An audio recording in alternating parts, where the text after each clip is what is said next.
It was 10 on an early September morning, the sun already shining too bright and too hot through the cotton of Olive's shirt, the sweet gum leaves still a deep green and showing no sign of turning. It felt different from the past few years, this summer that didn't seem to want to end, that was stretched full and right past the beginning of the semester. Undergrads must have been either dozing off in their mid-morning classes or still asleep in bed, because for once that harried air of chaos that always coated the Stanford campus was missing. And Olive had a lab for next year. Everything she'd worked toward since 15, it was finally going to happen. Life didn't get much better than this. She smiled, smelling the flower beds and humming a tune under her breath as she and Adam walked quietly, side by side. As they made their way across the quad, her fingers slid down from his wrist and closed around his palm. Chapter 10. Hypothesis. If I fall in love, things will invariably end poorly. The knockout mouse had been hanging from a wire for a length of time that should have been impossible, considering how it had been genetically modified. Olive frowned at it and pressed her lips together. It was missing crucial DNA. All the hanging from a wire proteins had been erased. There was no way it could hold on for this long. It was the whole point of knocking out its stupid genes.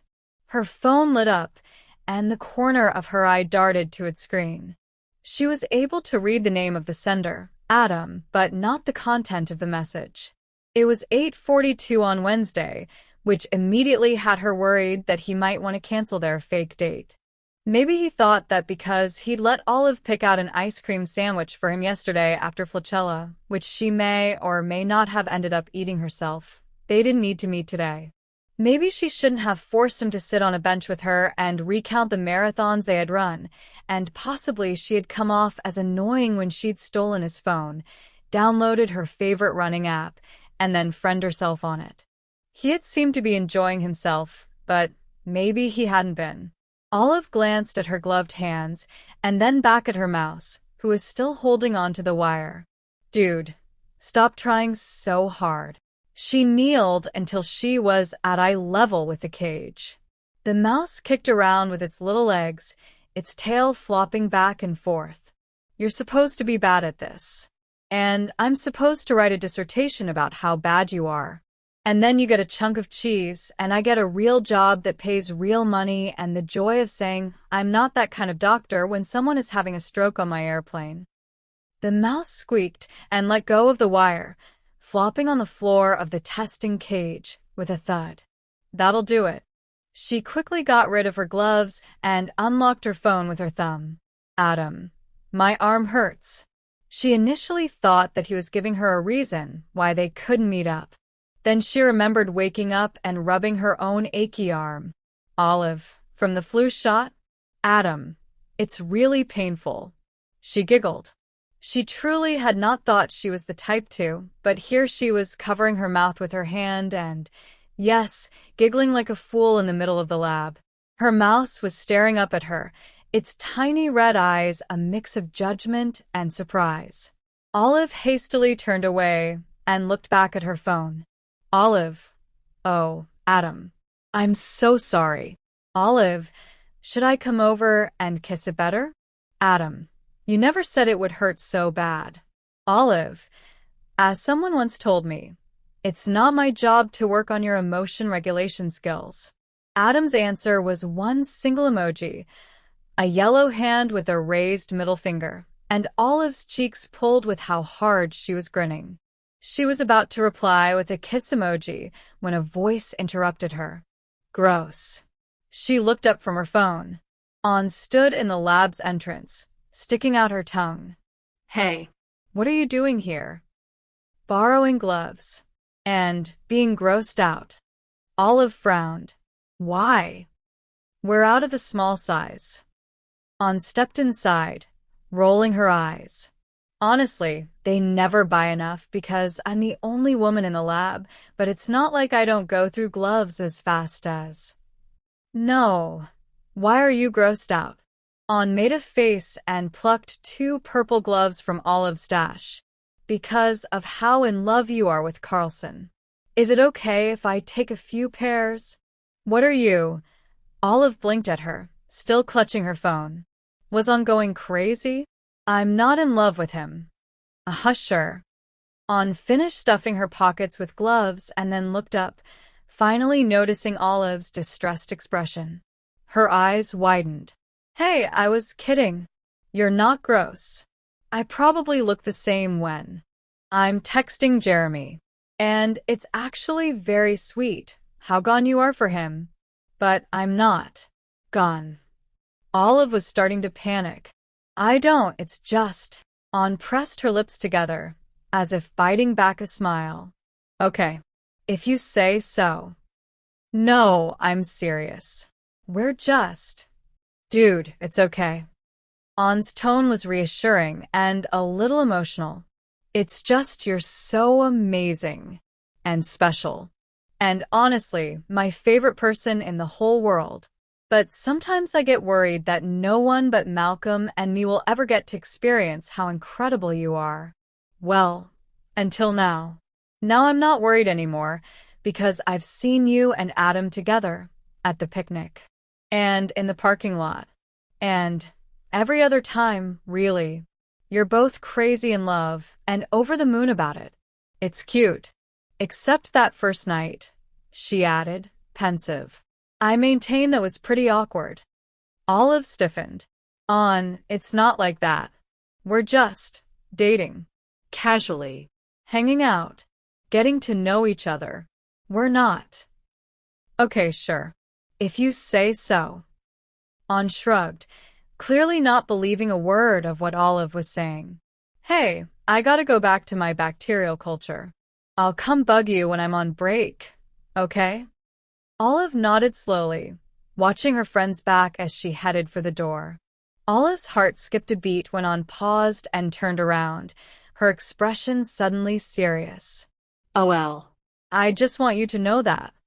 I was very worried about you getting hurt from my dating Jeremy. But now I'm not anymore. Because I know what you really look like when you... Well. On gave her a sheepish grin.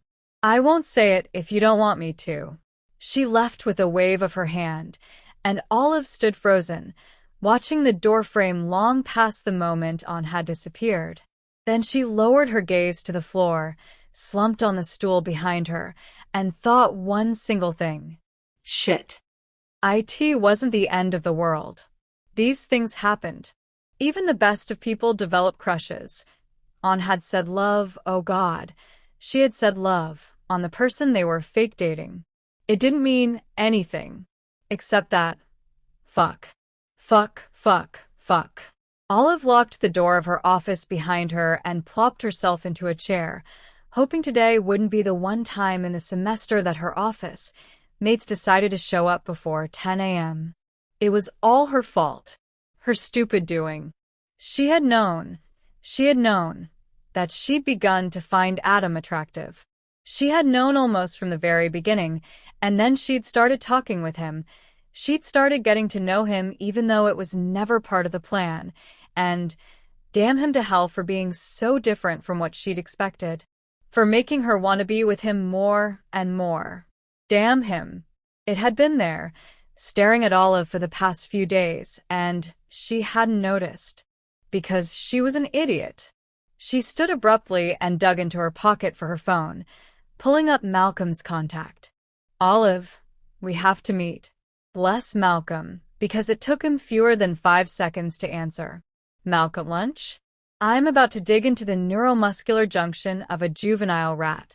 Olive, I need to talk to you now. Olive, please. Malcolm, Starbucks. In 10. I told you so. Olive didn't bother lifting her forehead from the table. You didn't. Well, maybe I didn't say, hey, don't do this fake dating shit because you're going to fall for Carlson. But I did say that the whole idea was idiotic and a car wreck waiting to happen, which I believe encompasses the current situation. Malcolm was sitting across from her, by the window of the crowded coffee shop. Around them students chatted, laughed, ordered drinks, rudely unaware of the sudden maelstrom in Olive's life. She pushed up from the cold surface of the table and pressed her palms into her eyes, not quite ready to open them yet. She might never be ready again. How could this happen? I am not like this. This is not me. How could I, an Adam Carlson of everyone? Who is into Adam Carlson? Malcolm snorted. Everyone, OL. He's a tall, broody, sullen hunk with a genius IQ. Everyone likes tall, broody, sullen hunks with genius IQs. I don't. Clearly you do. She squeezed her eyes shut and whimpered. He's really not that sullen. Oh, he is. Just you don't notice, because you're halfway gone for him. I am not. She smacked her forehead. Repeatedly. Shit. He leaned forward and grabbed her hand, his skin dark and warm against hers. Hey, he told her, voice pitched to a comforting tone. Settle down. We'll figure it out. He even tacked on a smile. Olive loved him so much in that moment, even with all the I told you SOF. First of all, how bad is it? I don't know. Is there a scale? Well, there is liking and there is liking. She shook her head, feeling utterly lost. I just like him. I want to spend time with him. Okay, that doesn't mean anything. You also want to spend time with me. She grimaced, feeling herself blush scarlet.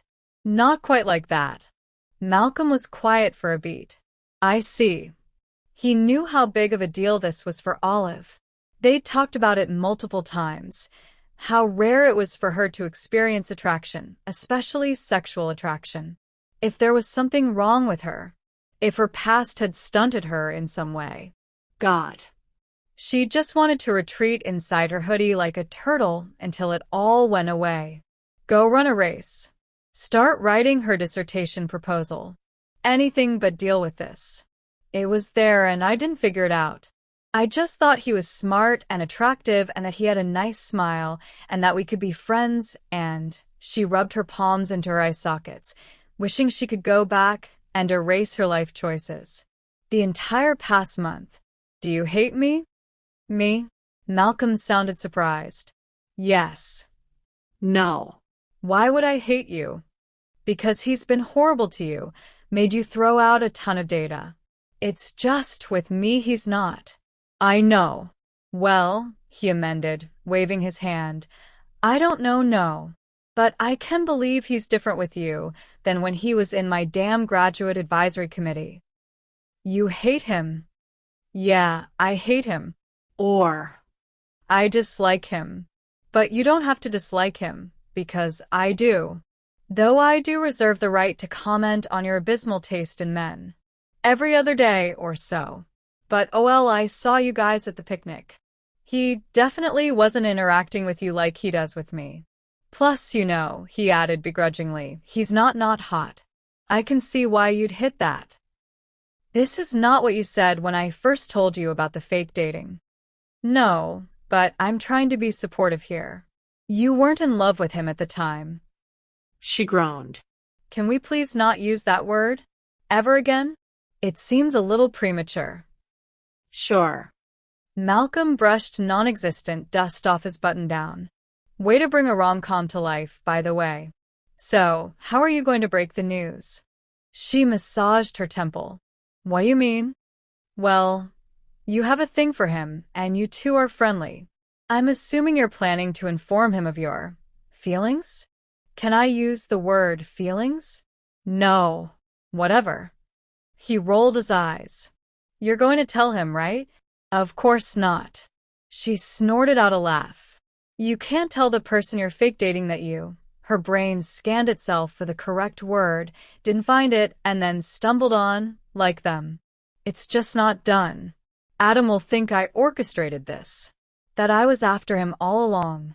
That's ridiculous. You didn't even know him at the time. Maybe I did, though. Do you remember the guy I told you about who helped me decide about grad school? The one I met in the bathroom over my interview weekend? Malcolm nodded. He might have been Adam. I think. You think? You mean you didn't ask him? Of course not. Why, of course. Because maybe it wasn't him. And if he was, he clearly doesn't remember, or he'd have mentioned it weeks ago. He hadn't been the one wearing expired contacts, after all. Malcolm rolled his eyes. "Listen, Olive," he said earnestly. "I need you to consider something. What if Adam likes you too? What if he wants something more?" She laughed. "There is no way." "Why not?"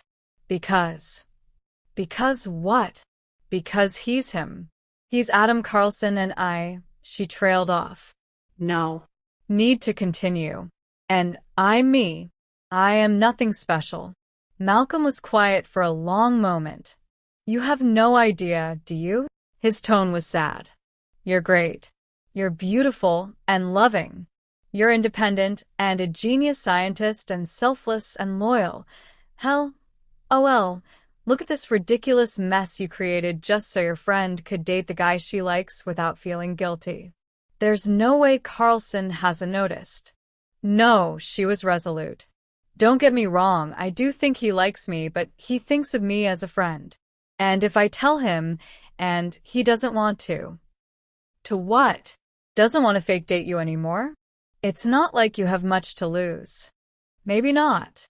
Maybe all the talking, and those looks Adam gave her, and him shaking his head when she ordered extra whipped cream, the way he let himself be teased out of his moods, the texts, how he seemed to be so at ease with her, so noticeably different from the Adam Carlson she used to be half scared of.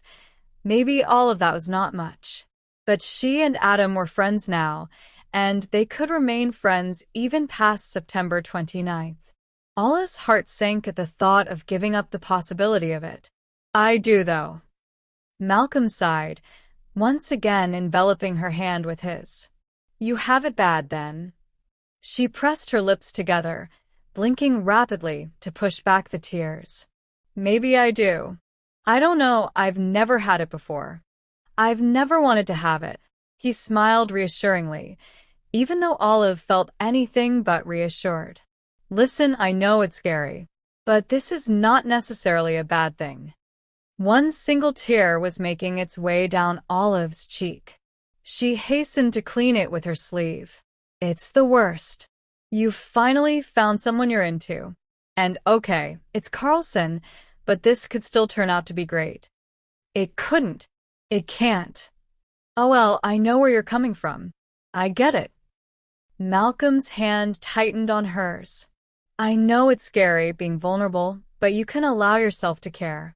You can want to be with people as more than just friends or casual acquaintances." "But I can't." "I don't see why not. Because all the people I've cared about are gone," she snapped. Somewhere in the coffee shop, the barista called for a caramel macchiato. Olive immediately regretted her harsh words. "I'm sorry. It's the way it works. My mom, my grandparents, my father, one way or another, everyone is gone. If I let myself care, Adam will go, too." There. She'd put it into words, said it out loud, and it sounded all the truer because of it. Malcolm exhaled. Oh, well. He was one of the few people to whom Olive had opened up about her fears, the constant feeling of not belonging, the never-ending suspicions that since so much of her life had been spent alone, then it would end the same way. That she'd never be worthy of someone caring for her. His knowing expression, a combination of sorrow and understanding and pity, was unbearable to watch. She looked elsewhere, at the laughing students, at the coffee cup lids stacked next to the counter, at the stickers on a girl's MacBook, and slid her hand away from under his palm. "You should go." She attempted a smile, but it felt wobbly. "Finish your surgeries." He didn't break eye contact. "I care. On cares. On would have chosen you over Jeremy. And you care, too. We all care about one another, and I'm still here. I'm not going anywhere." "It's different." "How?" Olive didn't bother answering and used her sleeve to dry her cheek. Adam was different, and what Olive wanted from him was different, but she didn't want to articulate it. "Not now." "I won't tell him." "Oh well. No, she said firm. With her tears gone, she felt marginally better. Maybe she was not who she had thought, but she could fake it. She could pretend, even to herself. I'm not going to tell him. It's a horrible idea. Oh well. How would that conversation even work? How would I phrase it? What are the right words? Actually, you should probably. Do I tell him that I'm into him? That I think about him all the time? That I have a huge crush on him? That. Olive. In the end, what tipped her off was not Malcolm's words, or his panicky expression, or the fact that he was clearly looking at a spot somewhere above her shoulders. In the end, An chose that exact moment to text her, which drew Olive's eyes to the numbers on the screen. 10 a.m. It was 10. On a Wednesday morning. And Olive was currently sitting in the campus Starbucks, the very same Starbucks where she had spent her Wednesday mornings for the past few weeks. She whirled around, and she wasn't even surprised to find Adam standing behind her, close enough that unless both his eardrums had ruptured since the last time they'd talked, he must have heard every single word that came out of Olive's mouth. She wished she could expire on the spot. She wished she could crawl outside her body and this cafe, melt in a pool of sweat, and seep between the tiles on the floor, just vanish into thin air. But all these things were currently beyond her skill set, so she fixed a weak smile on her face and looked up at Adam. Chapter 11. Hypothesis. Whenever I lie, things will get worse by a factor of 743. Did you hear that? She blurted out. Malcolm hurried to clear the table of his stuff, muttering tightly, I was just about to go. Olive barely noticed, busy watching Adam slide the chair back to sit across from her. Shit. Yes, he said, bland and even, and Olive felt like she was about to disintegrate into a million tiny pieces, here, in this exact spot. She wanted him to take it back. Wanted him to say no. Heard what? She wanted to go back to earlier this morning and rewind it all, this horrible mess of a day. Not look at the texts on her phone. Not let on walk in on her mooning over her fake boyfriend. Not pour her heart out to Malcolm in the worst possible place. Adam couldn't know. He simply couldn't. He'd think that Olive had kissed him on purpose, that she'd masterminded this whole fiasco, that she'd manipulated him into this situation. He'd feel compelled to break up with her before he could reap any benefits from their arrangement. And he would hate her. The prospect was terrifying, so she said the one thing she could think of. It wasn't about you. The lie rolled off her tongue like a mudslide. Unpremeditated, quick, and bound to leave a huge mess behind. I know. He nodded and he didn't even look surprised. It was as though it had never occurred to him that Olive might have been interested in him. It made her want to cry, a frequent state on this stupid morning, but instead of doing that, she just vomited out another lie. I have a thing for a guy. He nodded again, this time slowly. His eyes darkened, and the corner of his jaw twitched, just for a moment. She blinked, and his expression was blank again. Yeah, I gathered that.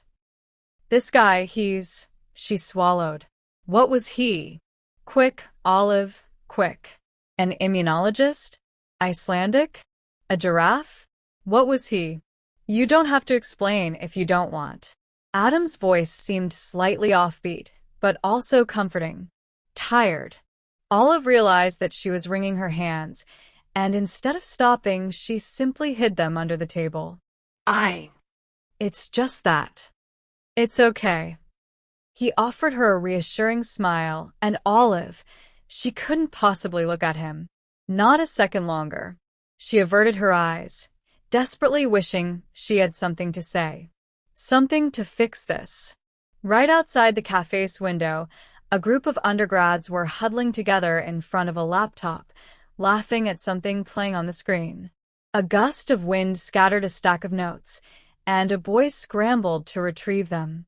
In the distance, Dr. Rodriguez was walking in the direction of Starbucks. Our arrangement.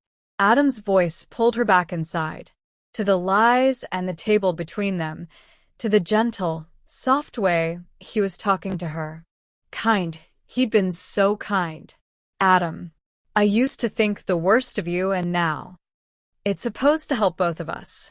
If it stops doing so. No, Olive shook her head. No.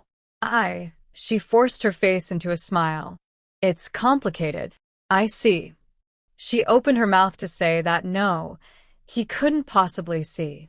He couldn't possibly see anything because Olive had just made all of this up. This clusterfuck of a situation. I don't. She wet her lips. There is no need to stop our arrangement early, because I can't tell him that I like him. Dude. A hand clapped on Adam's shoulder. Since when are you not in your office? Oh, I see. Dr. Rodriguez's gaze slid from Adam to Olive and settled on her. For a second, he just stood by the table and took her in, surprised to find her there. Then his mouth widened into a slow grin.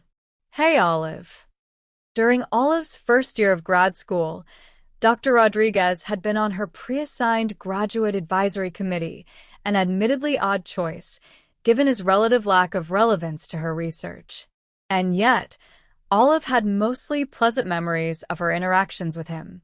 When she'd stammered her way through her committee meetings, he'd always been the first to smile at her, and once he'd even complimented her Star Wars t-shirt, and then proceeded to hum the Darth Vader theme under his breath every time Dr. Moss would start one of her rants against Olive's methods. Hey, Dr. Rodriguez.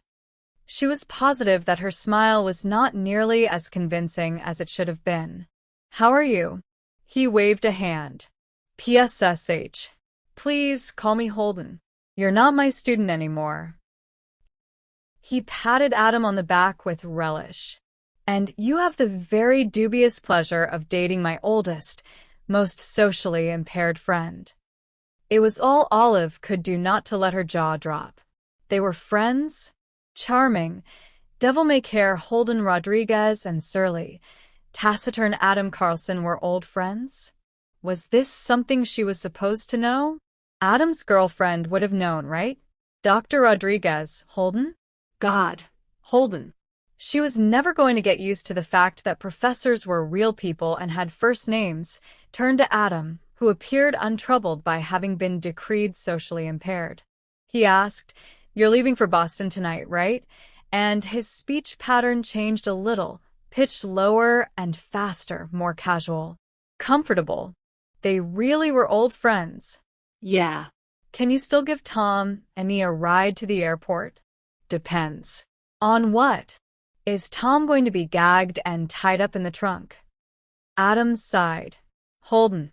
I'll allow him the back seat, but if he doesn't keep his mouth shut, I'll ditch him on the highway. Fine. I'll let him know. Holden seemed satisfied. Anyway, I didn't mean to interrupt. He patted Adam's shoulder once more, but he was looking at Olive. It's okay. Really? Well, then. His smile broadened, and he pulled up a chair from a nearby table. Adam closed his eyes, resigned. So, what are we talking about? Why, I was just in the middle of lying my ass off. Thank you for asking. Nothing much.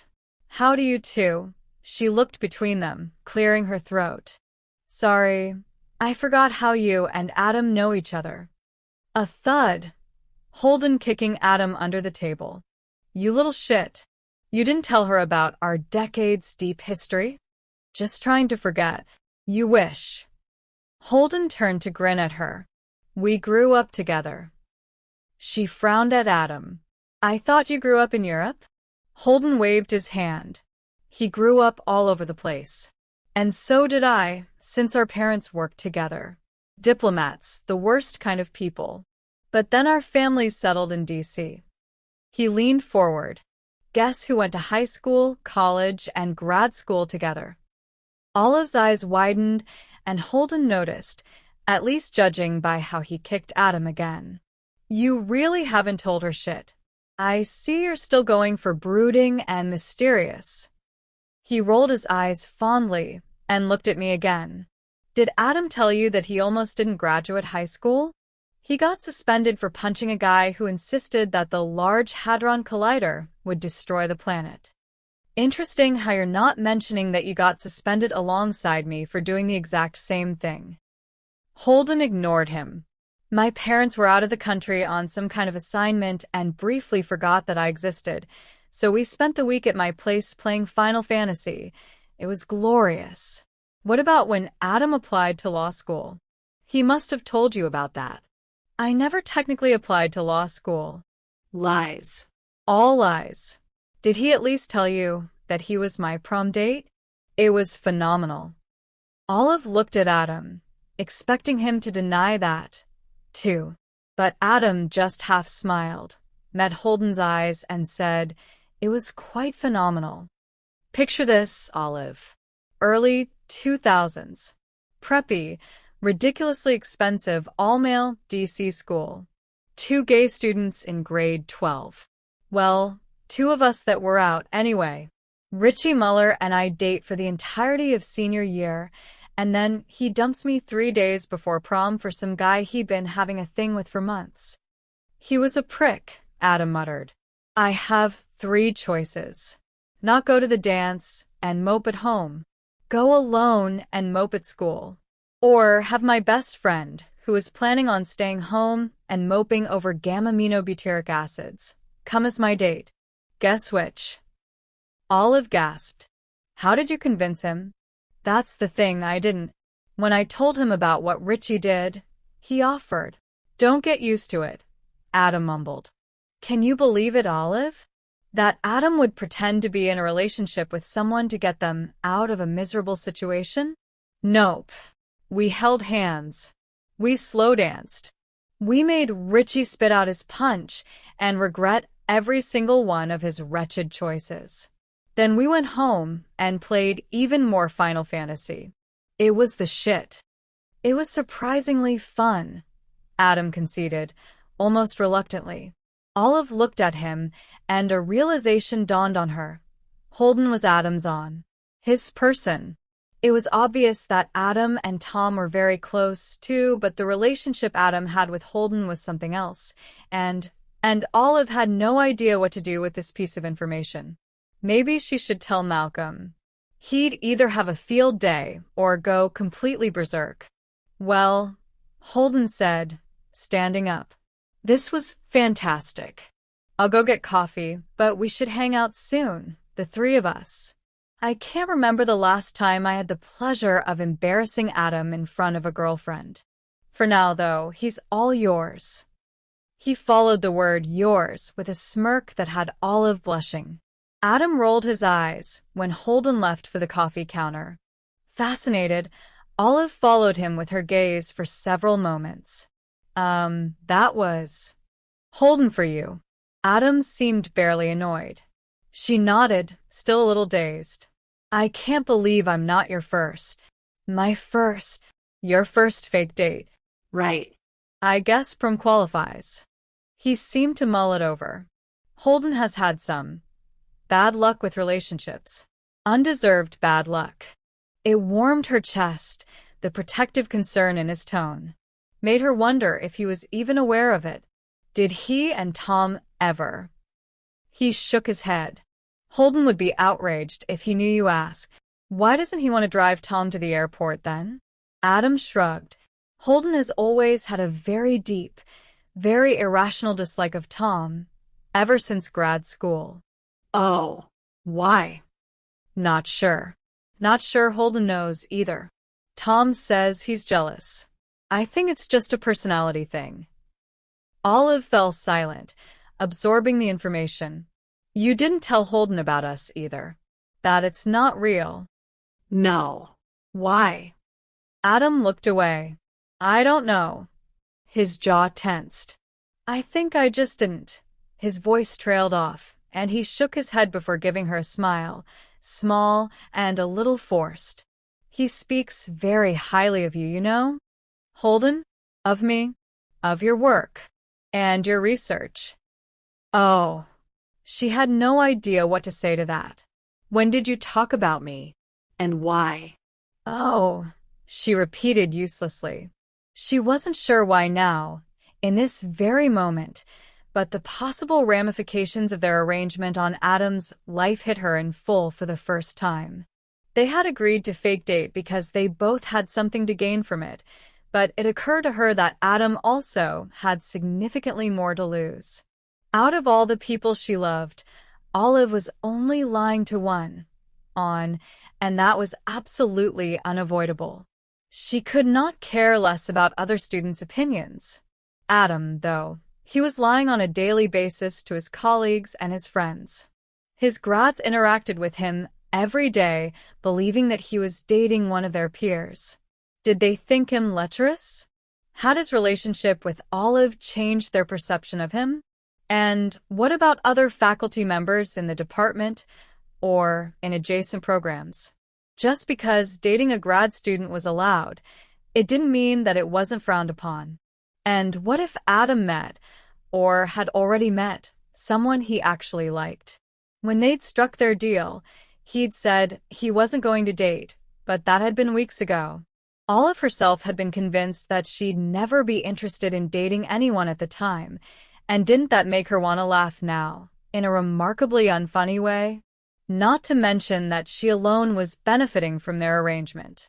Ann and Jeremy had bought her lie, but Adam's research funds were still frozen. And yet, he was still helping her despite all of this. And Olive was repaying his kindness by getting ideas and developing feelings that were sure to make him feel uncomfortable. "Do you want to get coffee?" Olive looked up from her hands. "No." She cleared her throat against the burning sensation lodged behind her sternum. The idea of coffee made her nauseous. "I think I need to go back to the lab." She bent down to retrieve her backpack, meaning to stand and leave immediately, but halfway through, a thought swept over her, and she found herself staring at him. He was sitting across from her with a concerned expression, a slight frown creasing his brow. She attempted a smile. "We are friends, right?" His frown deepened. "Friends?" Yes. "You and I." He studied for a long moment. Something new passed through his face, stark and a little sad. Too fleeting to interpret. "Yes, Olive." She nodded, unsure as to whether she should be feeling relieved.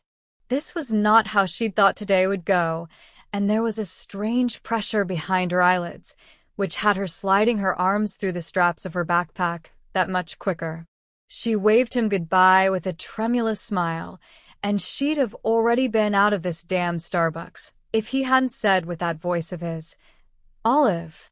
She paused right in front of his chair and looked down at him. It was so odd to be the taller one for once. This might be inappropriate, but his jaw shifted, and he closed his eyes for a second, as if to collect his thoughts. "Olive, you are extraordinary, and I cannot imagine that if you told Jeremy. How you feel he wouldn't." He trailed off and then nodded. A punctuation of sorts, as his words and the way he'd said them brought her that much closer to tears. He thought it was Jeremy. Adam thought Olive had been in love with Jeremy when they'd begun their arrangement. He thought she was still in love with him, because she'd just told a half-assed lie that she was too afraid to take back, and It was going to happen. she was going to cry, and what she wanted most in the world was to not do it in front of Adam. "I'll see you next week, okay?" She didn't wait for his response and walked briskly toward the exit, her shoulder bumping into someone she should have apologized to.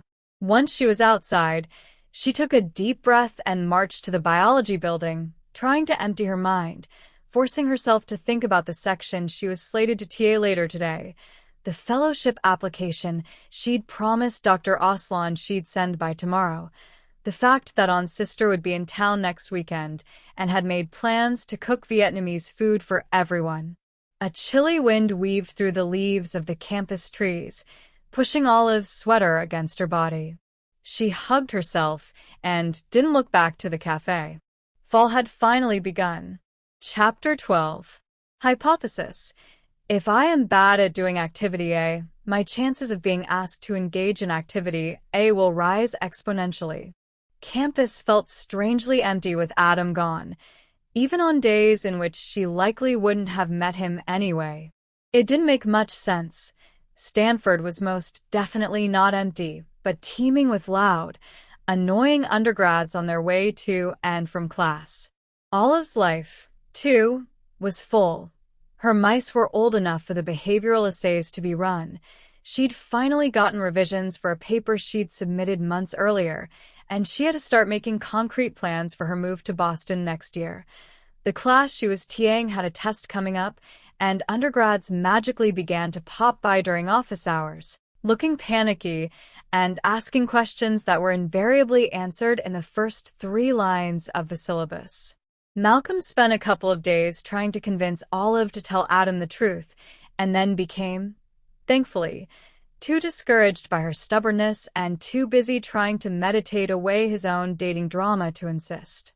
He did bake several batches of butterscotch cookies, though, patently lying that he was not rewarding your self-destructive behaviors, Olive, but just perfecting my recipe. Olive ate them all, and hugged him from behind while he sprinkled sea salt on top of the last batch. On Saturday, On came over for beer and s'mores, and she and Olive daydreamed about leaving academia and finding industry jobs that paid a proper salary and acknowledged the existence of free time. We could, sleep in on Sunday mornings, instead of having to check on our mice at 6 a.m. Yeah. On sighed wistfully. Pride and Prejudice and Zombies was running in the background, but neither of them was paying attention. We could buy real ketchup instead of stealing packets from Burger King. And order that wireless vacuum cleaner I saw on TV. Olive giggled drunkenly and turned to her side, making the bed squeak. Seriously? A vacuum cleaner? A wireless one? It's the shit, OL. That is. What? Just. Olive giggled some more. It's the most random thing. Shut up. On smiled, but didn't open her eyes. I have severe dust allergies. You know what, though? Are you going to hit me with a Trivial Pursuit vacuum cleaner fact? The corners of On's eyes crinkled. Nah, she said. I don't have any. Wait, I think that maybe the first female corporate CEO worked for a vacuum cleaner company. No way. That is actually cool. But maybe I'm making it up. On shrugged. Anyway, what I meant to say is, I think I still want it. The vacuum cleaner? Olive yawned without bothering to cover her mouth. No. An academic job. And everything that comes with it. The lab, the grad students, the outrageous teaching load, the race for the NIH grants, the disproportionately low salary. The whole shebang. Jeremy says that Malcolm has it right. That industry jobs are where it's at. But I think I want to stay and become a professor. It'll be miserable for sure, but it's the only way to create a good environment for women like us. OL. Give some competition to all these entitled white men. She grinned, beautiful and fierce. Jeremy can go into industry and make a ton of blood money that I'll invest in wireless vacuum cleaners. Olive drunkenly studied the drunken determination on On's drunken face, thinking that there was something reassuring in knowing that her closest friend was starting to figure out what she wanted her life to be like. Who she wanted to live it with. It did send a pang deep in Olive's stomach, in that spot that seemed to feel Adam's absence most acutely, but she pushed it down, trying not to think about it too hard. Instead, she reached for her friend's hand, squeezed it once, and inhaled the sweet scent of apple from her hair. You'll be so good at it, On. I can't wait to see you change the world. All in all, Olive's life continued as it always had, except that for the first time, there was something else she'd rather be doing. Someone else she'd rather be with. So, this is liking someone, she mused.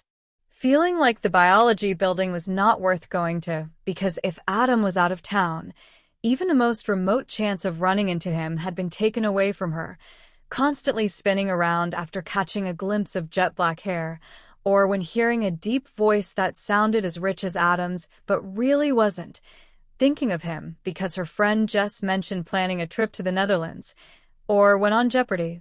The correct answer to acmophobia turned out to be what is fear of needles, feeling stuck in an odd limbo, waiting, just waiting, for nothing.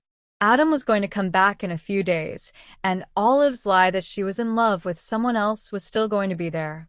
September 29th would arrive all too soon, and anyway, the assumption that Adam could ever see Olive in any romantic light was preposterous. All considered, she was lucky he liked her enough to want to be her friend. On Sunday, her phone pinged while she was running at the gym. When Adam's name popped up at the top of the screen, she immediately jumped to read it. Except that there wasn't much to read. Just the image of a huge drink in a plastic cup, topped with what looked like a muffin. The bottom of the image proudly stated pumpkin pie frappuccino, and below that, Adam's text. Adam, think I can smuggle this on the plane? She didn't need to be told that she was grinning at her phone like an idiot. Olive. Well, TSA is notoriously incompetent. Olive. Though maybe not that incompetent? Adam. Too bad. Adam. Wish you were here then.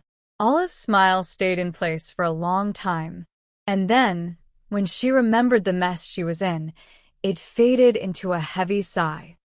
She was carrying a tray of tissue samples to the electron microscope lab when someone patted her on the shoulder, startling her. Olive nearly tripped and destroyed several $1,000s worth of federal grant funding. When she turned, Dr. Rodriguez was staring at her with his usual boyish grin, like they were best buddies about to go for a beer and a jolly good time, instead of a PhD student and a former member of her advisory committee who'd never quite gotten around to reading any of the paperwork she'd turned in. Dr. Rodriguez. His brow wrinkled. I thought we'd settled on Holden? Had they? Right. Holden. He smiled, pleased. Boyfriend's out of town, huh? Oh. Yes. You going in there? He pointed at the microscope lab with his chin, and Olive nodded. Here, let me get it. He swiped his badge to unlock the door and held it open for her. Thank you. She settled her samples on a bench and smiled gratefully, sliding her hands into her back pockets. I was going to get a cart, but I couldn't find one. There's only one left on this floor. I think someone's bringing them home and reselling them. He grinned, and Malcolm was right. Had been right for the past 2 years. There really was something easygoing and effortlessly attractive about Holden. Not that Olive seemed to be interested in anything but tall, broody, sullen hunks with genius IQs. Can't blame M. I'd have done the same in my grad school days. So, how's life? Fine. You? Holden ignored her question and casually leaned against the wall. How bad is it? Bad. Adam being gone. Hell, even I miss that little shit. He chuckled. How are you holding up? Oh. She took her hands out of her pockets, crossed her arms in front of her chest, and then changed her mind and dropped them woodenly by her sides. Yep. Perfect. Acting natural. Fine. Good. Busy. Holden looked genuinely relieved. Great. Have you guys been talking on the phone? No. Of course not. Talking on the phone is the hardest, most stressful thing in the world, and I can't do it with a nice lady who schedules my dental cleanings, let alone with Adam Carlson. Mostly texting, you know? Yeah, I do know. However buttoned up and sulky Adam is with you, please know that he's making an effort, and he's 1,000,000 times worse with everyone else. Me included. He sighed and shook his head, but there was a fondness behind it. An easy affection that Olive couldn't miss. My oldest friend, he'd said about Adam, and clearly he hadn't been lying. He's actually gotten a lot better since you guys started dating. Olive felt on the verge of a full-body cringe. Unsure of what to say, she settled for a simple, painful, awkward. Really? Holden nodded. Yep. I'm so glad he finally scrounged up the courage to ask you out. He'd been going on and on about this amazing girl for years, but he was concerned about being in the same department, and you know how he is. He shrugged and waved his hand. I'm glad he finally managed to pull his head out of his ass. Olive's brain stuttered. Her neurons went sluggish and cold, and it took her several seconds to process that Adam had been wanting to ask her out for years. She couldn't wrap her head around it because it was not possible. It didn't make sense. Adam didn't even remember Olive existed before she'd title-I-XCD him in the hallway a few weeks ago. The more she thought about it, the more she grew convinced that if he'd had any recollection of their bathroom meeting, he would have said as much. Adam was famously direct, after all. Holden must have been referring to someone else. And Adam must have feelings for that someone. Someone he worked with, someone who was in their department. Someone who was amazing. Olive's mind, half frozen until a few seconds ago, began to spiral with the knowledge. Setting aside the fact that this conversation was an utter invasion of Adam's privacy, Olive couldn't stop herself from considering the implications of their arrangement for him. If the person Holden was talking about was one of Adam's colleagues, there was no chance that she hadn't heard about Adam and Olive dating. It was possible that she'd seen the two of them get coffee together on a Wednesday, or Olive sitting on Adam's lap during Tom's talk, or, God, Olive slathering him with sunblock at that godforsaken picnic. Which couldn't be good for his prospects. Unless Adam didn't mind, because he was sure beyond any doubt that his feelings were unrequited, and oh, wouldn't that be funny? About as funny as a Greek tragedy. Anyway, Holden pushed away from the wall, his hand coming up to scratch his nape. I think we should go on a double date one of these days. I've been taking a break from dating, too much heartache, but maybe it's time to dip my toes in again. Hopefully I'll snatch myself a boyfriend soon. The weight in Olive's stomach sank even lower. That would be lovely. She attempted a smile. Right? He grinned. Adam would hate it with intensity of 1,000 suns. He really would. But I could tell you so many juicy stories about him, approximately aged 10 to 25. Holden was delighted at the prospect. He'd be mortified. Are they about taxidermy? Taxidermy? Nothing. Just something Tom had said about. She waved her hand. Nothing. Holden's gaze turned sharp. Adam said you might be going to work with Tom next year. Is that true? Oh, yeah, that's the plan. He nodded, pensive, then seemed to come to some sort of decision and added, watch your back while you're around him, okay? My back. What? Why? Did this have anything to do with what Adam had mentioned? Holden not liking Tom? What do you mean? Adam's back, too. Especially Adam's back. Holden's expression remained intense for a moment, and then lightened up. Anyway, Tom only met Adam in grad school. But I was there in his teenage years. That's when the good stories are from. Oh. You probably shouldn't tell me. Since he's faking a relationship with me, and surely doesn't want me in his business. Also, he's probably in love with someone else.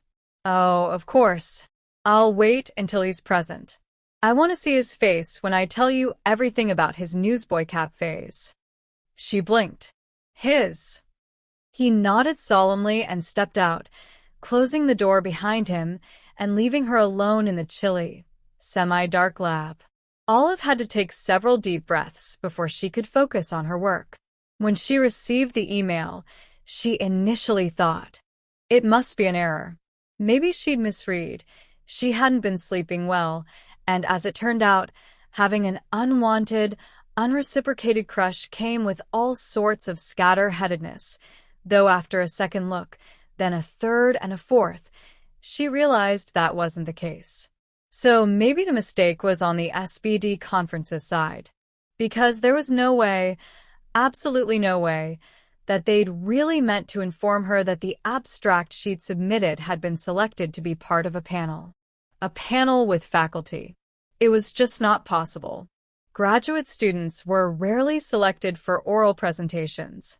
Most of the time, they just made posters with their findings.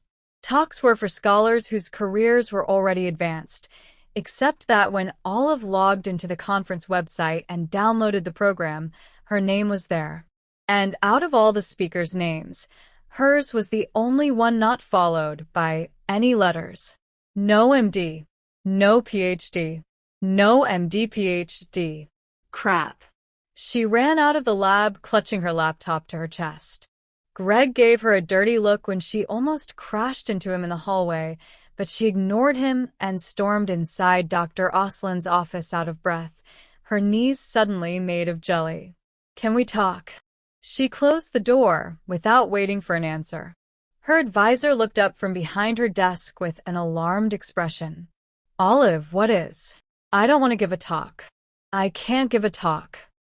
She shook her head, trying to sound reasonable, but only managing panic-stricken and frantic. "I can't." Dr. Aslan cocked her head and steepled her hands. The veneer of calm her advisor projected was usually comforting, but now it made Olive want to flip the nearest piece of furniture. Calm down. Deep breaths. Use your mindfulness and all that stuff Malcolm's always yapping his mouth about. Dr. Aslan, my SBD abstract was accepted as a talk. Not as a poster, a talk. Out loud. On a panel. Standing. In front of people. Olive's voice had made its way to a shriek. And yet, for reasons beyond understanding, Dr. Aslan's face split into a grin. "This is wonderful news." Olive blinked, and then blinked again. "It's not nonsense." Dr. Aslan stood and walked around her desk, running her hand up and down Olive's arm in what she clearly intended as a congratulatory gesture.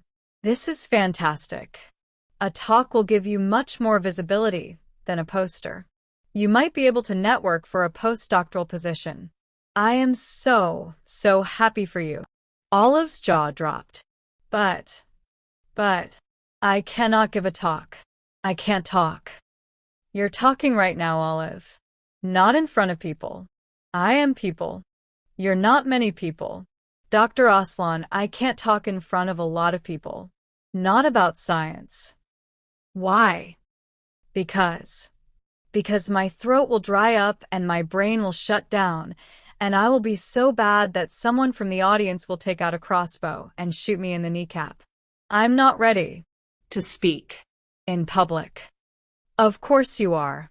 You're a good public speaker." "I'm not. I stammer. I blush. I meander. A lot.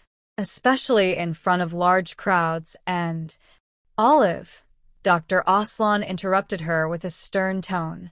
"What do I always tell you? Don't misplace the multi-channel pipette. The other thing." She sighed. "Carry yourself with the confidence of a mediocre white man. More than that, if possible, since there is absolutely nothing mediocre about you." Olive closed her eyes and took enough deep breaths to pull back from the verge of a panic attack. When she opened them, her advisor was smiling encouragingly. "Dr. Aslan." Olive grimaced. "I really don't think I can do this." "I know you don't." There was some sadness in her expression. "But you can, and we'll work together until you feel up to the task."